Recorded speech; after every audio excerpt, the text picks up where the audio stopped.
Welcome to Financial Services What's Up? This podcast brings together experts from the financial service world to figure out what financial market participants could and should be doing to embrace the biggest challenges and opportunities of the financial sector. I'm Björn Ebert, the Financial Service Leader at PwC Luxembourg.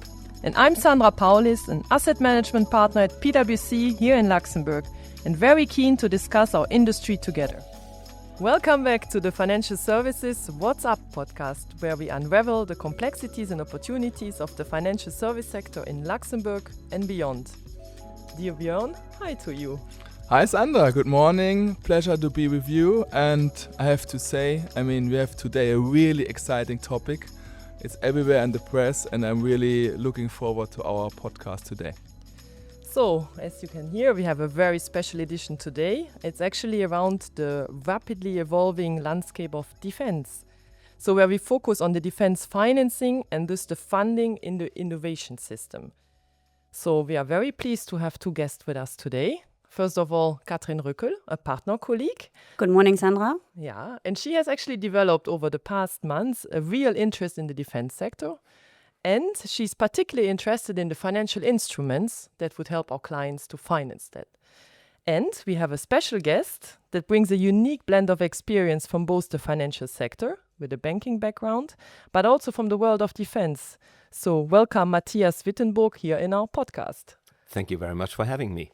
So Matthias, first of all, your experience, it's a pretty special one because you have the banking background, but also the military background. Can you tell us a little bit more about what's your story? Sure.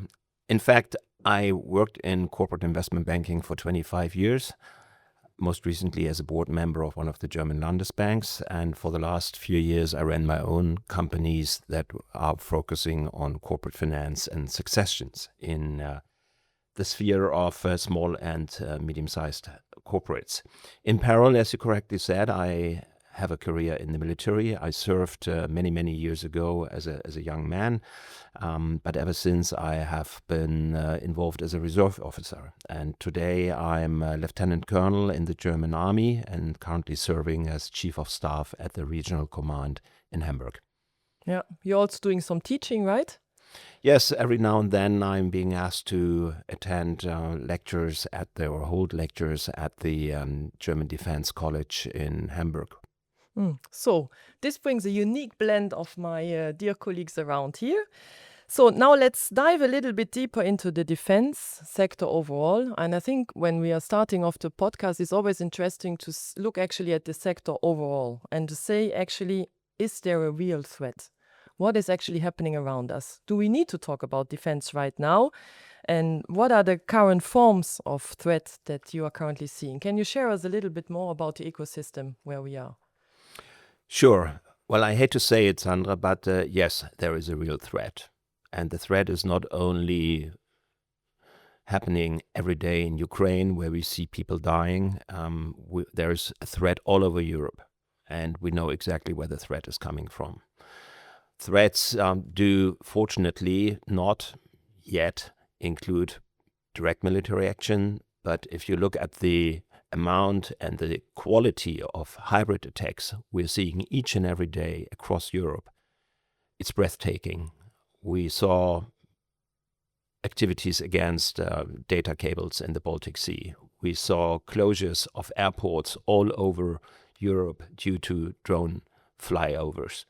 We most recently saw attacks on the railway system in Poland. We had an assassination attempt at the CEO of the largest German defense company, and so on and so forth. It happens every day, and these are just the physical attacks. If we look into the cyber domain, and if we look into the social media domain, it's getting even worse. And I can also confirm that for the small, beautiful Luxembourg, we have also seen that in the last couple of months, rising cyber attacks, which makes it really real. Huh? Yeah, so when we hear all of that, it's of course a bit scary. Personally, also as a civilian. So how prepared are we actually as a state and a community, not just from a military point of view, but also as societies? Sandra, we are obviously living in changing times. The last 35 years were a rather peaceful period in Central Europe. The war in Ukraine started in 2014, not in 2022, but still, broadly speaking, we were lucky enough to live in a period of widespread peace in Central Europe. This, one has to say, it is about to change. And is NATO prepared? The answer is yes, we are prepared. We are currently still highly dependent on capabilities of the Americans. Yes. And we all know that the US, under its president, are a less, let me say, foreseeable or plannable partner than it used to be. Still, we have absolutely zero indications that the US are withdrawing from Europe when it comes to the overall security. That being said, we need to invest as European countries in our own security. We need to invest in our resilience. And you mentioned it, and it's a very fair point. This not only includes public spending and spending in defense, this also includes each and everyone's individual resilience. And that is something I believe countries such as Finland or Sweden are very aware of, and countries such as Luxembourg or Germany are not yet as aware of. But I presume this is going to change as well. Matthias, you attended the Berlin Security Conference a week ago. Did you notice any change in sentiment there? Very much, Catherine. We had a conversation in previous years, which was very much between experts, mainly military participants, and we were talking about issues that were trying to explain the change of the landscape. This year, the conversations were much more specific about procurement. There was a large number of companies, corporates, defense companies attending, from heavy metal, as we say, producers of weaponry and machines, throughout the entire spectrum of cyber to AI. And procurement, and how can we jointly as Europeans quickly adopt to the new normal, and how can we make ourselves independent from the United States, and how can we develop the capabilities we need, were very highly on the agenda this year. Okay, so how can we do it? How can we develop the capabilities? I guess it's also about financing being available in this area. Well, I think a lot is happening, Sandra, and we obviously see that the amount of public spending and the facilities being made available both by the EU, the EIB, the individual countries has quadrupled within just 2 years. And a lot of public money is flowing into defense capabilities, which, by the way, and we might be able to touch upon that in a minute, is not sunk cost. It's not only money that is going in military investments and not usable in a different fashion. A lot of that is usable elsewhere, be it in infrastructure, be it in technical developments, be it in cyber capabilities. However, the changes we are seeing are plentiful, and yes, we see a development in around corporates that are emerging, new capabilities, a lot of startups that are coming up, and we see a lot of traditional companies that are changing or at least adopting their capabilities. Dual use is the phrase often used, and that certainly has a big implication for the financial community as well, and I'm sure we will speak about that now. Yeah, so actually what you're saying is that there are many companies who are actually looking in the industry, also because I guess there's some financing, some opportunities, and some traditional companies that were not working previously with official agencies or governments around it, and so it's a really new area of learning, of how to learn to work with these entities. So where do you see the opportunities for those companies and for our listeners? Well, I think the opportunities are rather straightforward. We see a big development plan unfolding. and or let me say development and investment plan unfolding. We're talking about enormous amounts of money that need to be invested in people, in capabilities, in hardware, in infrastructure, in software, in cyber, you name it. Literally every industry, more or less. And this offers opportunities for corporates, even those you would probably not instantly include into your consideration when you talk about defense. I give you an example. We are currently speaking to one of the leading European food companies about their involvement in future scenarios where lots of logistical effort is required to bring food from A to B and to feed armies that hopefully will not have to come from abroad to Germany, Canadians, Americans, you name it, but we can't rule it out. So if something like that happens, we need a lot of infrastructure at one point. So this is something many corporates, even from the second or third tier, so to speak, are preparing themselves for. Matthias, a food company. So if they now enter the sector, what are their struggles?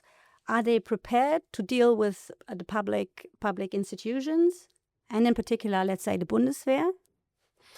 That's a great question, Catherine. And the answer most often is no, they are not prepared because they have often only a very limited, sometimes not even existing experience with public procurement. If you want to sell to a government, in particular, if you want to sell your products or services to an army or an MOD, Ministry of Defense, this follows very special rules. And given that for the last 35 years, most businesses had no touch points with the ministries of defense and they had no reason to offer their services and products, there simply is no knowledge how to approach and how to deal with the government. And this is something where we provide a lot of advisory services. Can you give just one or two concrete examples about what makes it so special to work with the procurement from MODs or others?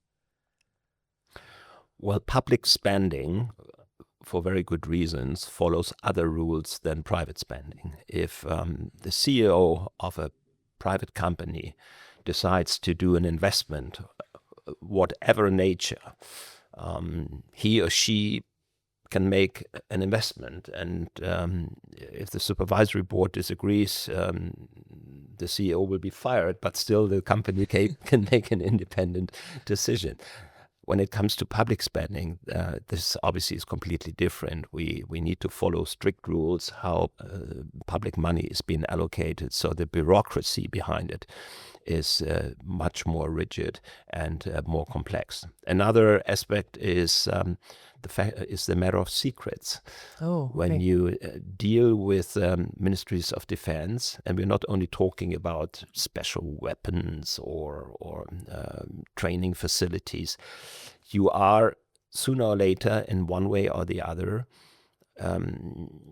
getting across a point where you have to deal with secret information.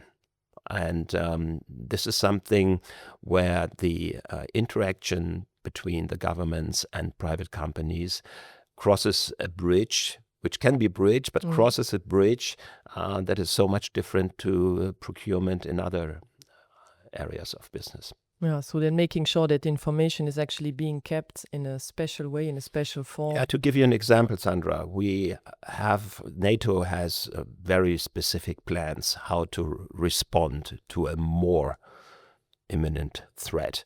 And these plans are being broken down to individual NATO states and countries. So, of course, we do have ideas how hundreds of thousands of allied soldiers would be transferred through Western Europe towards the eastern border.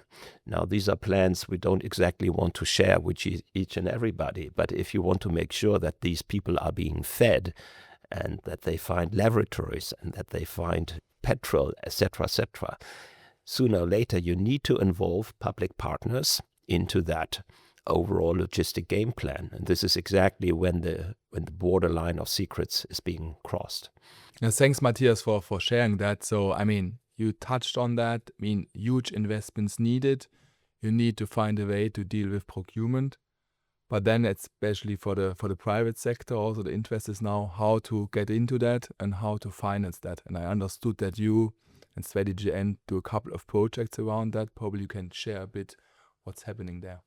Yeah, I can share those that are public knowledge, or I need to be a bit unspecific. But generally speaking, I think there are three major fields where financing companies, where banks, where investors come into the equation. Number one, we mentioned it already, is procurement, generally speaking.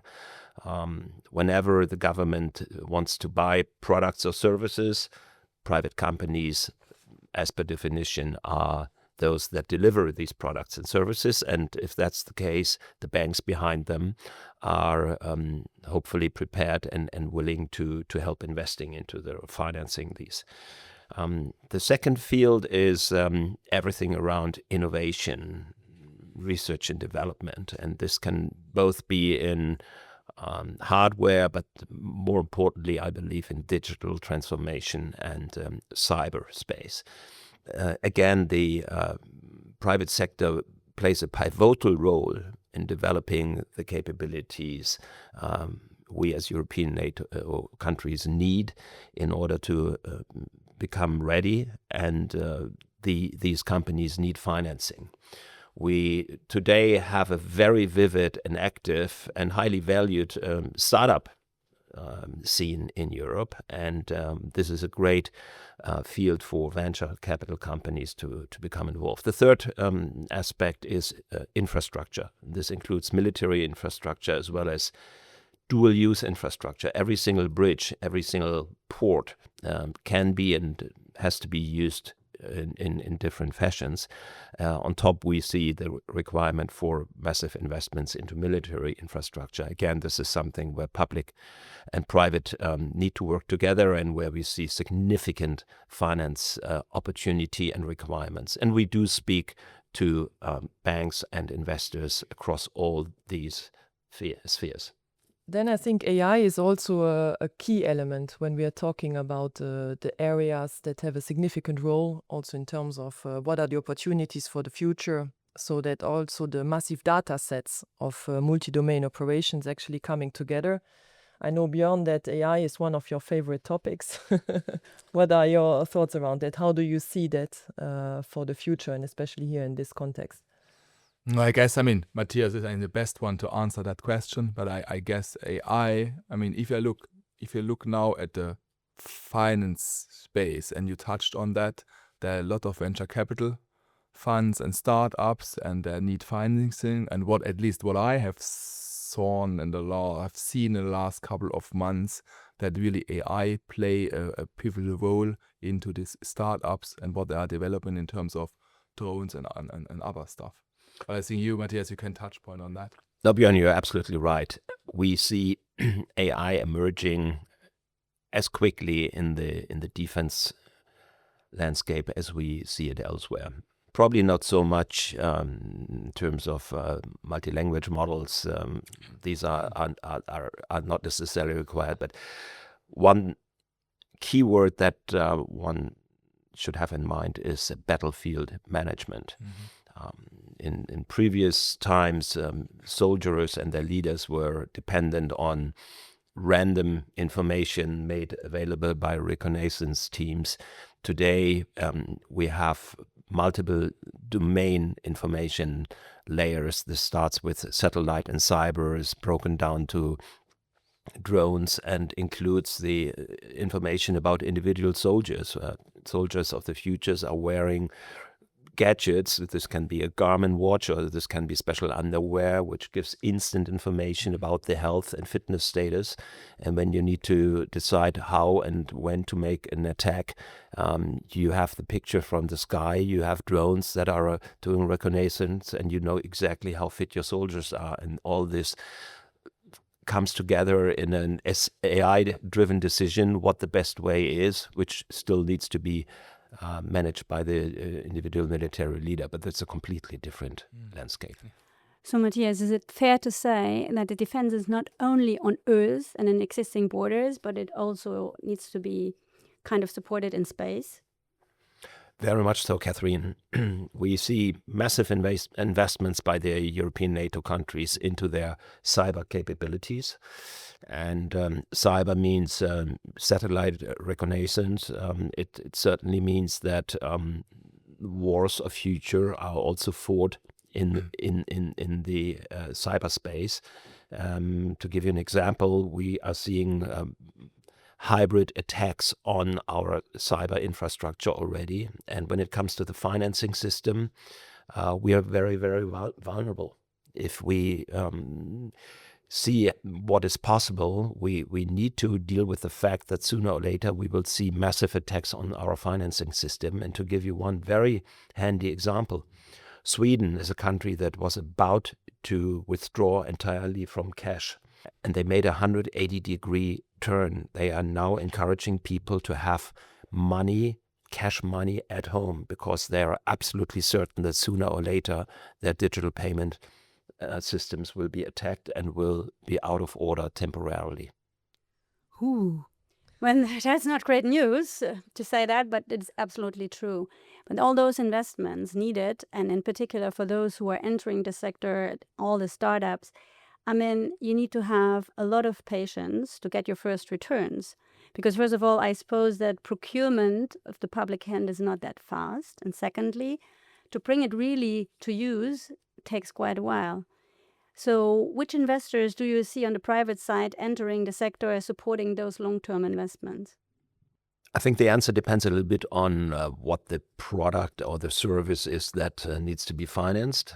But generally speaking, one needs to consider investments in public safety and security as kind of an insurance premium. In fact, the state and its citizens are buying insurance against external threats. And if nothing happens, and we obviously all hope and pray that nothing will happen, the insurance premium is lost, so to speak. You pay a premium, but you get nothing back. And hopefully the insurance won't have to pay either. This is, very simply speaking, what's happening right now. That's the overall observation. When it comes to investors, well, number one, as a bank, if you hand out a loan, you need to make the usual decisions around giving a loan, and you need to ask yourself whether the company you're giving the loan to will be able to pay it back. Now, most often you have a government as the ultimate beneficial, or at least those that are paying the bills, and that should be fine. When it comes to equity investments, you face the usual entrepreneurial risk as with each and every other venture capital or equity investment as well. Yes, you're right, the payback periods can be relatively long. However, this is the fact in many industrial sectors. If you look at energy projects, you build a renewable energy park today and it takes years and years for it to pay back. So from the conversations we are having with investors, we see that many of them are interested in getting involved.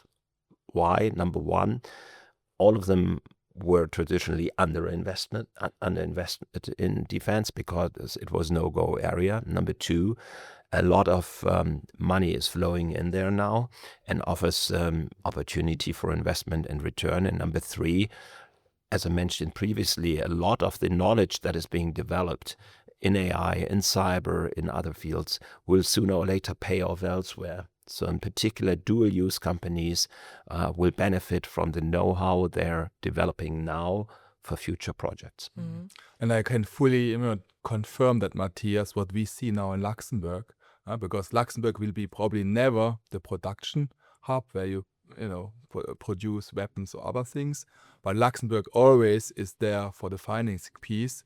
And what we have seen now in the last 12, 18 months is that, as you touched point on, we see some funds, some ETFs coming up, which are structured via Luxembourg for the large caps like the Rheinmetall and other ones. But even more important is the private markets, the finance the subject, the small and medium-sized entities to finance venture capital. And there we have seen really funds from many asset managers which are now set up, especially dedicated to infrastructure. You put touch point on that. And also the topic of cybersecurity is top of mind of many venture capital funds which are structured via Luxembourg. Yeah, and I think there Luxembourg clearly has its role to play, also because it has been a lot of experience in finance, in space, and if we combine both sectors together, I think it definitely has a role to play, even if it is a small country. And no later than this week, actually, the Lux Defense, as an association bringing the companies together in the defense sector, has been created here in Luxembourg. There's also some momentum in here. And the word that has been used the most is really the dual entry. The dual use entry point as bringing the public-private entities together. So that's definitely something as a key takeaway, to see plenty of opportunities are there and plenty of new areas to discover. Now, to come to an end to our podcast, we always have a questions to our dear guests, which is about a number that has struck your attention and a number that you want to explain to our dear listeners. So what is your number? Well, I think after this heavy stuff, we want to come up with something easy. Cheerful. Cheerful is a good word, Sandra. And Christmas is coming up. We have a small tradition in my family that a few days before Christmas, we invite friends to join us for the decoration of our Christmas tree. And the treat is that every guest is asked to bring a really, really special item we put on the tree. This has started with, I think, 3 or 4 friends of my 2 boys. And my number is 28, because when I asked them the other day how many friends are coming this year, they said, oh, currently we're at 28, still counting. Thanks for sharing that and bring a little bit of cheerish into the whole discussion that was still pretty serious and also a little bit frightening. What a nice tradition you have. So you can learn so much from you, indeed. Well, you should see our Christmas tree now. It's full of crazy stuff. It's really funny. Looking forward to have a picture from that. We put it in the show notes. We will do that. So thank you very much, Matthias, Catherine and Björn, for joining us this morning here on the podcast, and really looking forward to continue the discussion and also see how this sector is actually evolving. Thank you very much. Thank you, Sahar. Thank you for having us.